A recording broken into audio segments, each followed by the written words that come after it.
Assalamualaikum warahmatullahi wabarakatuh.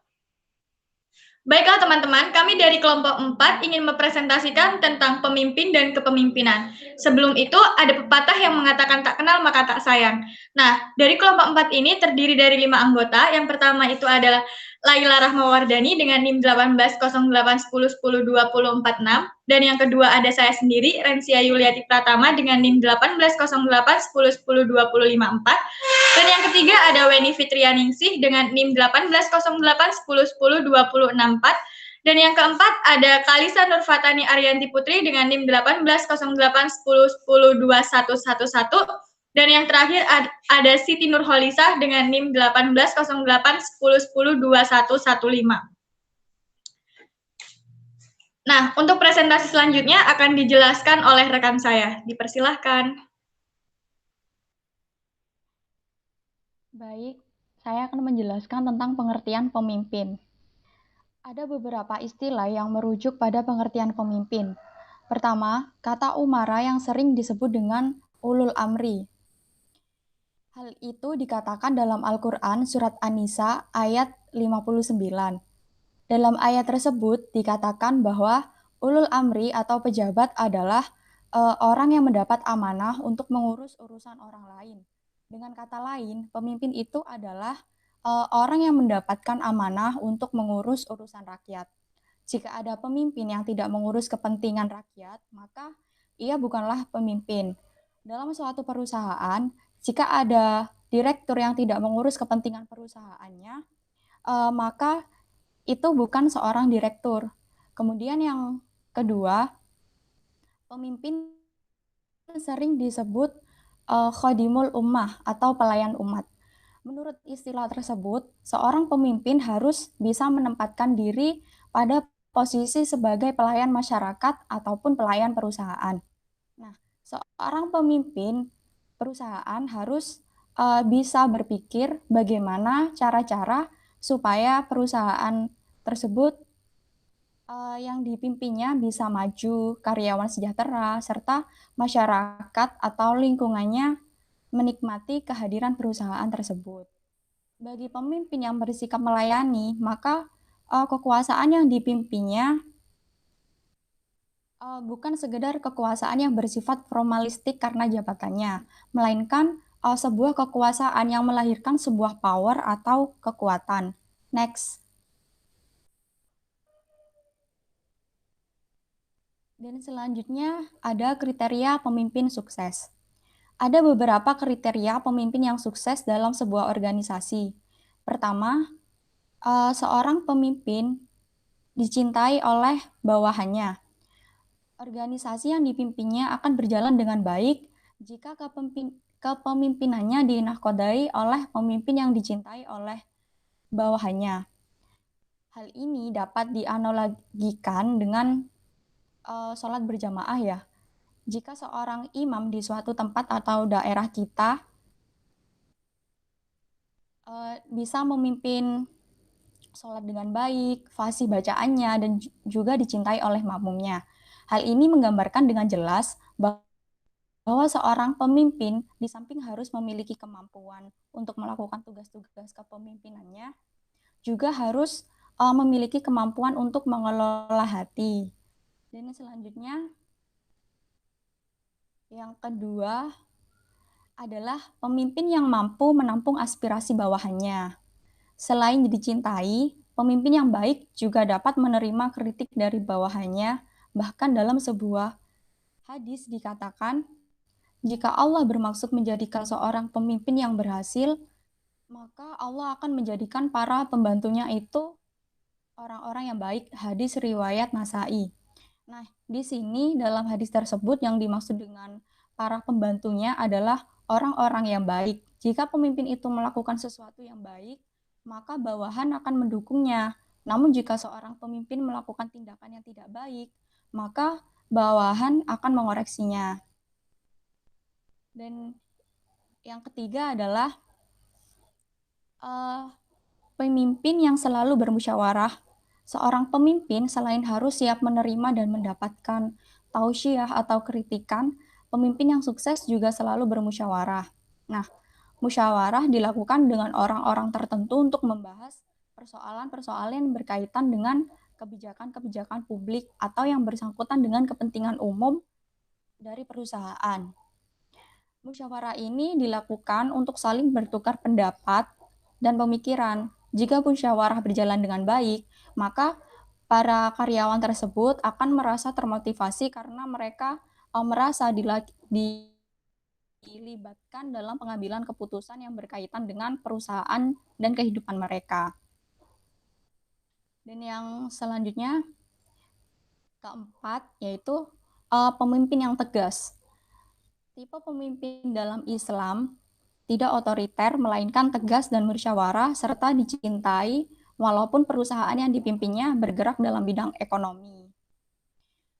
Ekonomi dalam perspektif Islam bukanlah ekonomi yang berurusan dengan uang dan harta, melainkan sesuatu yang berkaitan dengan persoalan-persoalan kepribadian, kecintaan, dan persoalan lain-lainnya. Jika seseorang melakukan pekerjaannya dengan landasan kecintaan, insya Allah akan menghasilkan sesuatu yang optimal dan maksimal. Oleh karena itu, harus diupayakan agar cinta dapat menjadi budaya perusahaan. Next. Yang selanjutnya ada pemimpin dan perbaikan perusahaan. Perbaikan paling utama yang harus dilakukan pemimpin adalah perbaikan internal. Pada umumnya, banyak perusahaan yang tidak memperhatikan hal-hal internal. Mereka hanya memikirkan target tanpa memperdulikan proses untuk mencapai target tersebut. Hal inilah nantinya akan membuat perusahaan tersebut menjadi tidak kondusif. Karena apalah arti sebuah perusahaan yang berhasil melampaui target, namun ternyata karyawannya melakukannya dengan terpaksa dan tidak dilandasi cinta. Kondisi seperti ini mungkin hanya mampu bertahan selama 2 tahun saja. Setelah itu para karyawan akan keluar dan mencari perusahaan lain sebagai tempat mereka dapat mengaktualisasikan diri, dapat bermusyawarah, dapat memberikan pendapat mereka, dan dapat memberikan saran mereka. Jadi, hal internal ini paling utama yang diperhatikan dalam perusahaan. Selain itu, ada perbaikan unsur-unsur yang bersifat ruhiyah, bersifat hati, dan spiritual. Unsur-unsur ini juga harus diperhatikan oleh pemimpin. Jika unsur-unsur ini telah tercipta dalam diri karyawan, maka akan terjadi peningkatan kualitas sumber daya manusia perusahaan. Artinya, pengembangan diri karyawan dapat diimplementasikan dengan baik di samping faktor-faktor keterampilan. Next.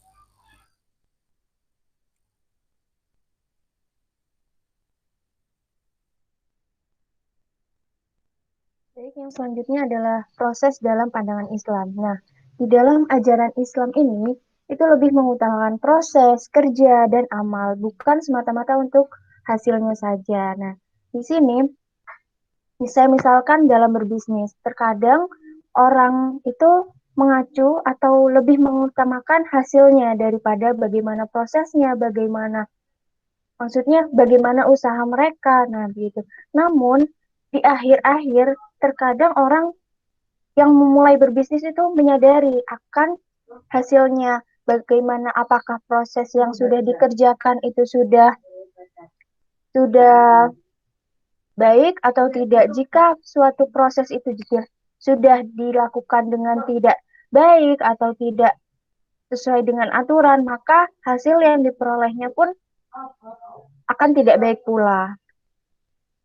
Dan ini sudah dijelaskan dalam surat At-Taubah ayat 105, di mana yang artinya, dan katakanlah bekerjalah kamu, maka Allah dan Rasul-Nya serta orang-orang mukmin akan melihat pekerjaanmu itu, dan yang gaib dan yang nyata. Lalu diberitakannya kepada kamu apa yang telah kamu kerjakan. Nah, di dalam surat At-Taubah ayat 105 ini menjelaskan bahwa seseorang dalam berbisnis, dalam melakukan pekerjaan itu jangan terlalu berpatokan kepada hasilnya. Jadi bagaimana kita menjalankan usahanya, bagaimana prosesnya kita untuk mengerjakan suatu pekerjaan itu, seperti itu. Oke, next.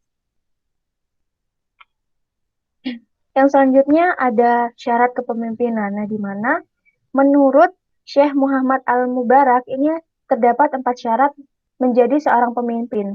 Yang pertama itu harus memiliki akidah yang benar. Artinya seorang pemimpin itu harus memiliki akidah agar dia menjadi motivasi atau memberikan pandangan kepada bawahannya. Yang kedua, memiliki ilmu pengetahuan dan wawasan yang luas. Artinya seorang pemimpin harus memiliki ilmu pengetahuan yang luas di mana pengetahuan ini dapat memberikan dampak kepada perusahaan itu. Jadi semakin tinggi pengetahuan yang diperoleh oleh seorang pemimpin, maka akan semakin baik pula suatu perusahaan tersebut. Yang ketiga adalah memiliki akhlak yang mulia. Tentunya di sini memang diperlukan seorang pemimpin harus memiliki akhlak yang mulia.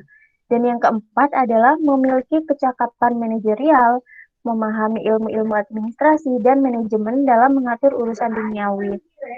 Nah, di sini sudah jelas ya, teman-teman. Mungkin bisa langsung di next.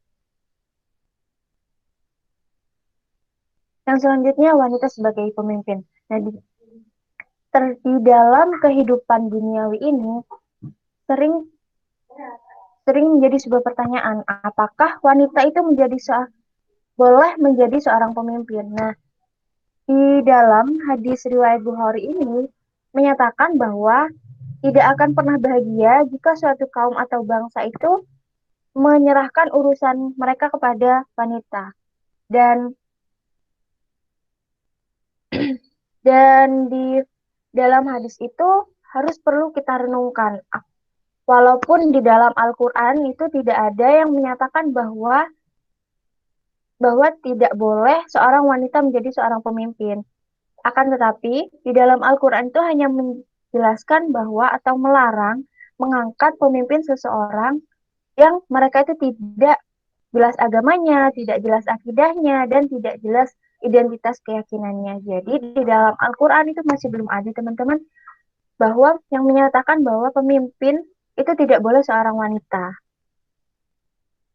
Oke, next. Dan dijelaskan oleh rekan saya selanjutnya. Baik teman-teman, di sini saya akan menjelaskan tentang unsur yang harus dimotivasi oleh seorang pemimpin. Jadi sebelum itu kita harus tahu apa sih motivasi itu. Nah, motivasi di situ dijelaskan bahwa motivasi merupakan suatu pokok yang menjadi dorongan seseorang untuk bekerja. Nah, maksudnya di sini apa yang menjadi alasan dan apa faktor yang mempengaruhi orang itu semangat untuk melakukan sesuatu. Nah, bagaimana para pekerja bisa termotivasi untuk selalu tetap bekerja? Nah, itu tentu menjadi tugas dari seorang pemimpin. Nah, pemimpin itu harus bisa menanamkan bahwa pekerja itu harus bisa berpikir bahwa bekerja itu adalah sebuah kebutuhan. Seperti itu, teman-teman. Nah, lalu di sini saya juga akan menjelaskan tentang hal-hal yang muncul apabila karyawan berpikir bahwa bekerja adalah sebuah keputusan. Nah, hal yang pertama muncul adalah motivasi untuk meningkatkan unsur etos dan kualitas kerja. Nah, di sini GIRD sendiri itu mengemukakan pendapatnya tentang etos kerja. Etos kerja itu adalah sikap mendasar terhadap diri dan dunia yang dipancarkan hidup. Nah, apa hubungannya dengan bekerja adalah sebuah kebutuhan? Nah, di sini apabila pekerja itu sudah berpikir bahwa bekerja itu adalah sebuah kebutuhan, maka mereka tentu akan lebih semangat untuk berproses dan semangat untuk mengembangkan diri mereka sendiri. Nah, apabila hal itu sudah terjadi, mereka sudah bersemangat berproses, mereka sudah bersemangat untuk mengembangkan diri mereka sendiri, tentu hal itu mereka semua para pekerja akan berlomba-lomba untuk menjadi yang terbaik dan mengusahakan yang terbaik untuk perusahaan tempat mereka bekerja, seperti itu. Nah, untuk yang kedua adalah motivasi untuk meningkatkan unsur pengetahuan dan keterampilan karyawan. Nah, motivasi ini tentu sangat penting ya teman-teman, bahwa karyawan itu harus bisa meningkatkan pengetahuan dan keterampilan mereka. Nah, bagaimana caranya? Dengan adanya program didikan atau program pendidikan yang diberikan oleh perusahaan. Namun, tentu program tersebut itu tidak boleh hanya tidak boleh tidak jelas, harus jelas dan harus konsisten. Jadi jangan sampai yang menerima program pendidikan itu hanya orang-orang yang dekat dengan pemimpin saja, tetapi karyawan-karyawan yang tidak dekat dengan pemimpin, mereka tidak mendapatkan program pendidikan seperti itu. Nah, tentu hal itu harus benar-benar diperhatikan. Jadi semua karyawan yang bekerja di perusahaan itu harus mendapatkan program pendidikan yang baik, seperti itu. Lalu yang ketiga adalah motivasi untuk meningkatkan unsur ibadah. Nah, ibadah ini adalah hal yang terpenting yang harus benar-benar diperhatikan dan harus menjadi prioritas utama. Nah, bagaimana ibadah itu menjadi prioritas utama? Karena jika orang-orang sudah beribadah dan mempercayai bahwa Allah selalu melihat apa yang kita lakukan, maka pekerja tersebut akan lebih hati-hati dalam bekerja dan mereka akan bersifat jujur. Nah, karena apa yang mereka lakukan di dalam pekerjaan maupun di luar pekerjaan akan selalu tak lepas dari pandangan Allah Subhanahu wa taala, seperti itu. Lalu yang terakhir adalah motivasi untuk meningkatkan unsur kejujuran. Nah, kejujuran ini sangat penting dan pemimpin itu harus benar-benar bisa memotivasi karyawannya untuk jujur dan menanamkan bahwa dengan kejujuran bisnis dan manajemen akan berjalan dengan baik, seperti itu teman-teman. Lalu di sini saya juga akan menerangkan adanya hubungan antara motivasi dan visi yang berbeda. Bagaimana sih kalau ada karyawan yang memiliki visi yang berbeda dengan perusahaan? Nah, untuk memotivasi pegawai yang tidak satu visi dengan pihak manajemen, maka aspek-aspek jiwa dan aspek-aspek kejujuran perlu mendapatkan perhatian dari pemimpin. Nah, bagaimana caranya? Jadi gini, sebelum merekrut karyawan itu harus diadakan adanya uji kejujuran atau tes kejujuran. Nah, contohnya seperti apa? Contohnya begini. Jadi para calon karyawan itu diberikan uang sebesar 500.000 dengan jenis uang itu 100.000 rupiah sebanyak 5 lembar. Nah, besoknya para karyawan itu harus memberikan atau mengembalikan uang tersebut kembali kepada saya. Ingat, para karyawan itu hanya untuk memegang saja atau menyimpan saja, bukan untuk digunakan. Nah, besoknya akan dikembalikan lagi kepada pemimpin itu. Nah, dari situ pemimpin itu bisa tahu gitu loh, mana karyawan yang benar-benar menyimpan dan tidak menggunakan uangnya walaupun itu hanya 1 lembar. Jadi bisa dilihat dari jenis uangnya, masih 100.000 atau bukan. Nah, lalu nomor serinya masih sama seperti yang kemarin atau tidak gitu. Jika ada karyawan yang benar-benar mengembalikan dengan uang jenis 100 ribuan sebanyak 5 lembar dan nomor serinya sama persis dengan yang diberikan kemarin, berarti karyawan itu berlaku jujur dan bisa dijadikan pegawainya, seperti itu teman-teman. Nah, lalu di sini ada penghargaan dan hukuman dalam pandangan Islam. Jadi, dalam Islam itu sendiri terdapat istilah baisir dan nazir. Nah, baisir itu apa sih? Baisir itu adalah kabar gembira atau berita gembira, dan nazir itu adalah berita ancaman. Nah, di sini teman-teman, Rasulullah Shallallahu Alaihi Wasallam sendiri itu adalah merupakan orang yang menyebar ini tidak boleh dipisahkan. Jadi tidak bisa dalam perusahaan itu hanya memberlakukan reward atau penghargaan saja, dan juga tidak bisa perusahaan itu tidak hanya melakukan aspek peringatan saja. Jadi harus jalan dua-duanya, ada penghargaan juga ada peringatan, seperti itu. Nah, kenapa tidak bisa hanya dilakukan reward saja atau diberikan reward saja kepada para karyawan? Karena yang pertama, karyawan itu akan bekerja sesuai tujuan jangka pendek. Jadi mereka itu akan bekerja hanya karena mereka nanti kalau kita sesuai tujuan atau kita bisa mencapai hasilnya itu kita akan mendapatkan reward, seperti itu. Jadi bekerja hanya pada sekedar reward saja, seperti itu.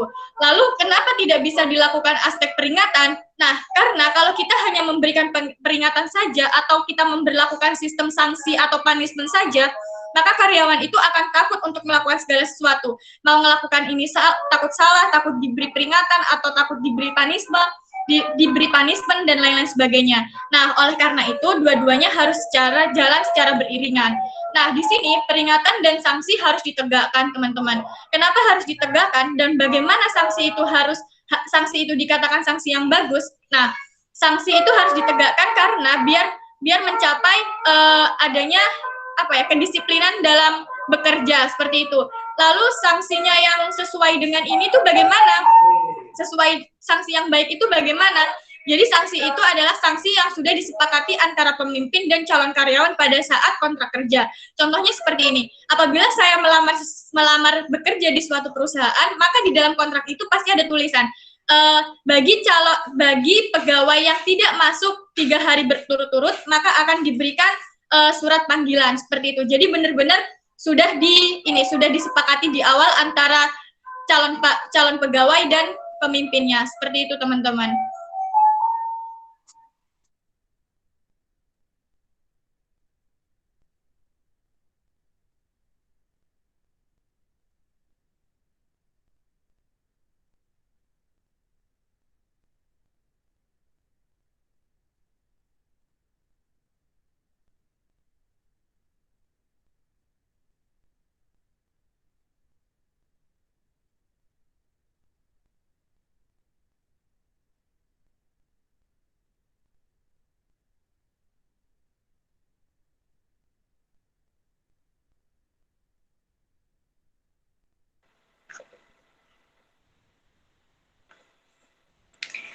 Yang selanjutnya adalah menerapkan hukum secara konsisten.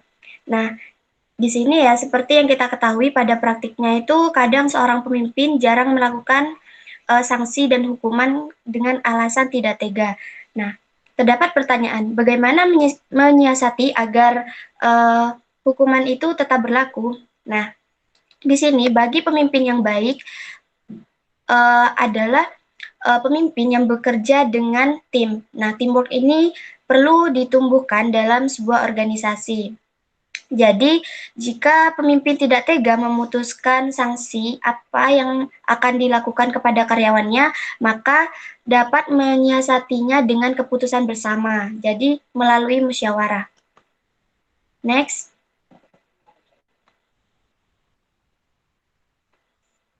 Selanjutnya adalah peran pemimpin untuk tim yang tangguh. Untuk membentuk tim yang tangguh ini memerlukan beberapa cara. Yang pertama adalah memberikan motivasi kepada karyawan. Nah, motivasi ini sangat dibutuhkan oleh karyawan guna untuk meningkatkan semangat pada diri karyawan sendiri. Jika pemimpinnya itu memberikan motivasi, para karyawannya itu memiliki rasa bahwa pemimpinnya itu peduli kepada karyawannya. Jadi semangat bekerja dari karyawan sendiri akan semakin besar. Yang kedua adalah menjelaskan maksud dan tujuan perusahaan. Nah, ini memang sangat diperlukan dalam perusahaan ya. Jika karyawan itu tidak mengetahui apa maksud dan tujuan perusahaan tersebut, maka karyawan itu jika terdapat masalah atau terdapat pekerjaan yang tidak diinstruksikan, karyawan itu tidak langsung mengerjakan. Nah, jika sudah mengetahui, maka secara otomatis karyawan itu akan langsung mengatasi dan melakukan pekerjaannya secara langsung. Yang ketiga adalah mengajak diskusi para karyawan. Nah, seperti yang saya sebutkan barusan, teamwork itu perlu ditumbuhkan dalam sebuah perusahaan. Nah, seperti contohnya ini mengajak diskusi para karyawan.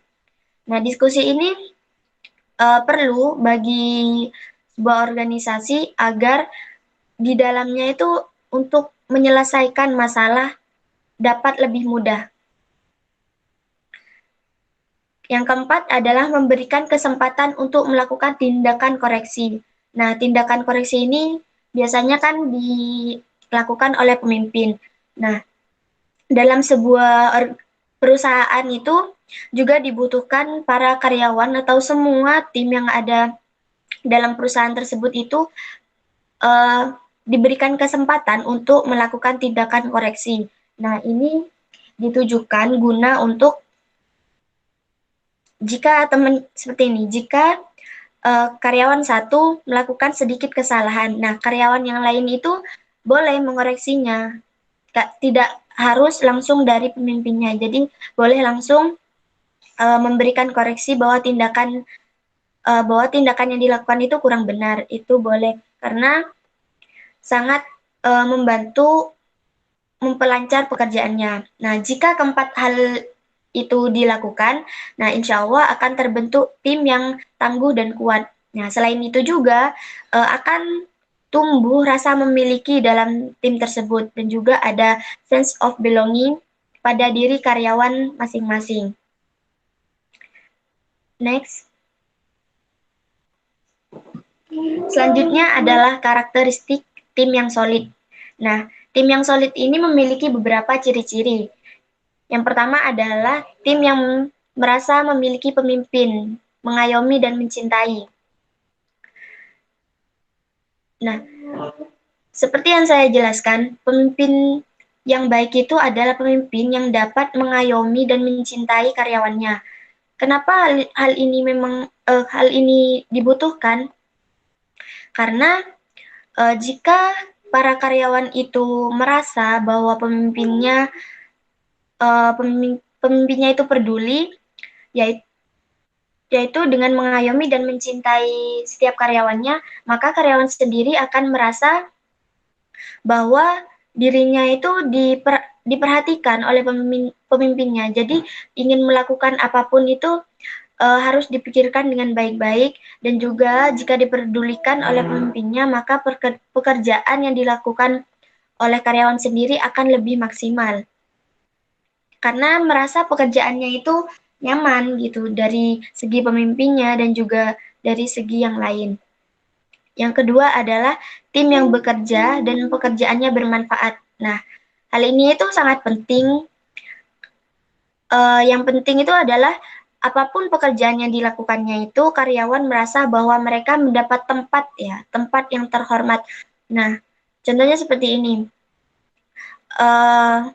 Apa yang terjadi sekarang itu ketika umpamanya seorang tukang sapu ya merasa tidak mendapat tempat. Nah, padahal harus kita sadari bahwa tukang sapu itu kan sangat dibutuhkan untuk membersihkan tempat. Nah, oleh karena itu kita sebagai karyawan lain itu perlu menghargai tukang sapu, karena jika tidak ada tukang sapu maka perusahaan tersebut akan berantakan dan kotor.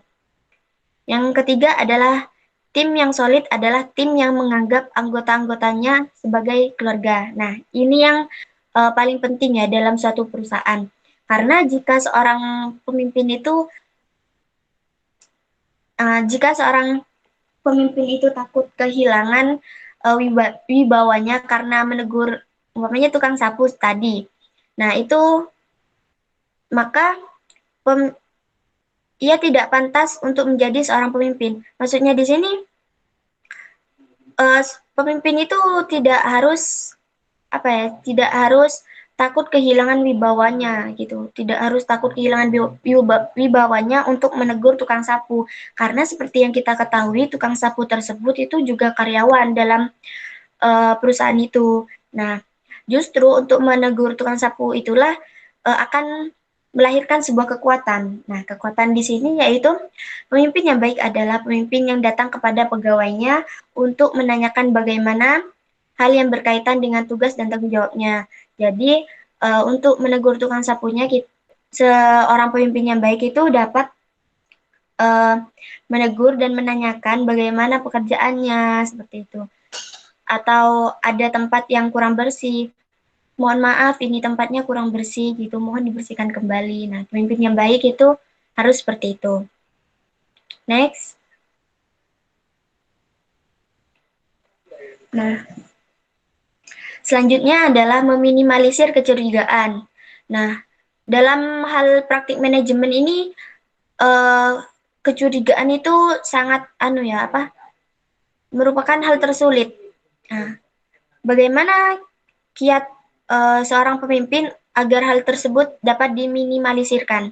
Nah, agar tindakan kecurigaan itu tidak terjadi, maka tentunya seorang pemimpin itu harus melakukan pembinaan kesatuan, kebersamaan, dan kejamaahan. Nah, aspek-aspek kebersamaan ini dapat dilakukan dengan cara-cara yang pertama adalah melaksanakan hak hukukul muslim atau memenuhi hak-hak sesama muslim. Nah, jika seorang pemimpin itu menginginkan kekuasaan dan kekuatan dalam kejamaahan, maka masing-masing anggota tim harus melaksanakan hukukul muslim. Nah, yang selanjutnya adalah melakukan tausiah atau saling menasehati. Nah, untuk ini ya saling menasehati ini sangat dibutuhkan dalam perusahaan karena ini merupakan suatu kebaikan yang di dalamnya itu terdapat berwasiat ya dalam kebaikan ya, atau tawasau bil haq. Yang kedua adalah saling berwasiat dengan kesabaran atau tawasu bis sabri. Yang terakhir adalah saling berwasiat dengan kasih sayang atau tawasul bil murhamah. Nah, jika terdapat saudara kita yang melakukan kesalahan, maka kita itu wajib saling menasihatinya agar saudara kita itu dapat memperbaiki kesalahannya dan tidak mengulanginya. Nah, hal di sini itu dapat memperkuat tali ukhuwah atau tali persaudaraan. Nah, jika kita memberikan nasihat yang baik dan sopan, maka saudara kita itu akan merasa bahwa kita itu peduli dan juga saling memiliki satu sama lain, sehingga kerjasama dalam sebuah tim itu akan semakin erat. Selanjutnya adalah menghubungkan silaturahmi. Nah, Rasulullah SAW bersabda bahwa barang siapa yang menyambungkan tali silaturahmi, maka akan diperpanjang umurnya dan dimudahkan rezekinya. Nah, hal ini itu sekarang ya makin jarang dilakukan dalam kalangan umat Islam karena berbagai alasan, misalnya terlalu sibuk gitu. Padahal kan hal ini untuk silaturahmi itu merupakan bagian dari ciri pribadi seorang muslim dan bagian dari upaya penataan kejamaahan umat. Nah, kadang kan seperti yang kita ketahui dalam perusahaan itu kebanyakan ya karyawan itu datang, duduk, langsung mengerjakan tugasnya, tidak menyapa para karyawan yang lain. Nah, ini itu akan memutuskan tali silaturahmi karena jika kita tidak menyapa karyawan lain itu, karyawan yang lain akan merasa bahwa kita itu tidak peduli tidak peduli keadaan sekitar seperti itu. Yang keempat adalah mengadakan islah atau perbaikan atau keberesan. Nah, di antara umat Islam. Nah, jika suatu ketika terjadi masalah yang menimbulkan keretakan hubungan antara dua orang muslim, maka kita adakan islah antara keduanya, perbaikannya. Jadi, jika terdapat dua karyawan itu memiliki konflik atau masalah antara keduanya, sebagai pemimpin kita dapat melaksanakan islah ini, yaitu perbaikan antara keduanya, agar hubungan keduanya ini tidak retak dan tetap terjalin. Yang kelima adalah membina sikap ta'awun atau saling membantu dan saling menolong. Nah, seperti yang kita ketahui untuk perusahaan sendiri kan terdapat banyak karyawan ya. Nah, setiap karyawan itu memiliki tugas masing-masing dan memiliki berat dan beban masing-masing ya, sesuai dengan kemampuannya. Nah, jika terdapat karyawan baru dan langsung umpamanya sudah memiliki tugas yang diberikan pemimpin. Nah, dan karyawan itu kurang memahami tentang tugas apa yang akan dilakukannya. Nah, kita sebagai karyawan yang lama dapat saling membantu dan saling menolongnya, menjelaskan tentang tugas ini seharusnya seperti ini gitu. Yang keenam adalah menjauhi akhlak tercela dan berinteraksi dengan sesama muslim. Nah, perbuatan-perbuatan yang tercela itu bisa berupa seperti ghibah atau menggunjing atau mengumpat gitu ya, mencela serta membuka dan menyebarkan aib sesama muslim sendiri. Nah, seperti yang kita ketahui, dalam perusahaan karyawan memang banyak. Dan juga tidak semua karyawan itu apa ya, merasani atau gimana? Karyawan itu tidak hanya membicarakan tentang baik-baik dari karyawan yang lainnya. Mestinya terdapat sebuah kelompok yang membicarakan tentang keburukannya yang lain. Contohnya seperti ini. Terdapat karyawan baru yang datang. Nah, itu sudah melakukan kesalahan. Nah, seperti itu. Terus karyawan yang lainnya itu mengetahui. Nah, baru yang karyawan yang mengetahui itu memberitahukan atau membocorkan kepada karyawan lainnya. Itu ya, karyawan barunya itu seperti ini, seperti ini. Nah, itu menggunjing ya, atau gibah. Itu tidak diperbolehkan. Jadi, harus, jika mengetahui aib dari karyawan lain, maka kita harus menyimpannya sendiri tanpa harus memberitahu kepada yang lain. Seperti itu. Selanjutnya akan dijelaskan oleh rekan saya. Oke, selanjutnya pemimpin yang amanah. Pemimpin yang amanah yaitu pemimpin yang senantiasa mengembangkan pola kepemimpinan yang bersumber dari proses berpikir yang produktif, konstruktif, dan visioner. Pemimpin yang amanah pasti tidak akan melontarkan pernyataan-pernyataan yang meresahkan bagi orang yang dipimpinnya. Pemimpin yang amanah juga tidak akan memiliki keberanian untuk membuat pernyataan yang hanya menimbulkan konflik. Ia justru melontarkan pernyataan-pernyataan yang menyejukkan dan pernyataan yang mampu mendorong anggota organisasinya untuk bersikap proaktif dalam menjalankan organisasinya. Next. Selanjutnya ada kiat berpikir jernih. Yang pertama, mendekatkan atau bertakorup kepada Allah dengan cara melaksanakan ketentuannya dan menjauhi larangannya. Yang kedua, melihat dan mengayomi berbagai problem yang dihadapi oleh anggota organisasinya. Next. Selanjutnya ada kiat pemimpin agar dihormati oleh bawahannya. Di sini ada dua. Yang pertama, semangat untuk berkorban. Semangat untuk berkorban ini, para pemimpin juga harus menunjukkan semangat untuk berkorban bagi kepentingan bawahannya. Dan tidak hanya bawahan yang diminta untuk berkorban, tetapi pemimpin juga harus memberikan contohnya. Dan yang kedua, tidak hidup bermewah-mewahan. Di sini para pemimpin pun hendaknya tidak hidup bermewah-mewahan di tengah-tengah kesusahan bawahannya.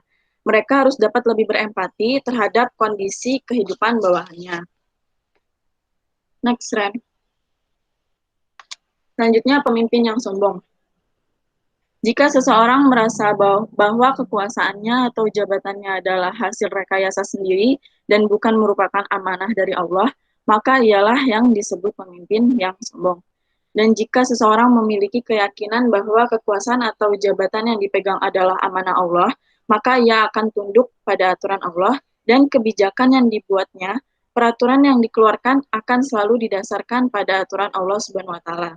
Jika seseorang merasa bahwa kekuasaan atau jabatannya merupakan hasil rekayasanya sendiri, maka ialah yang disebut pemimpin yang sombong. Next, Ren. Baik, sekian dari saya serahkan kembali kepada Rensia. Iya, terima kasih kepada teman-teman sekalian yang sudah mempresentasikan hari ini. Sekian dari kelompok kami. Apabila ada yang ingin ditanyakan, mohon ditanyakan di grup. Apabila terdapat kesalahan, kami mohon maaf yang sebesar-besarnya.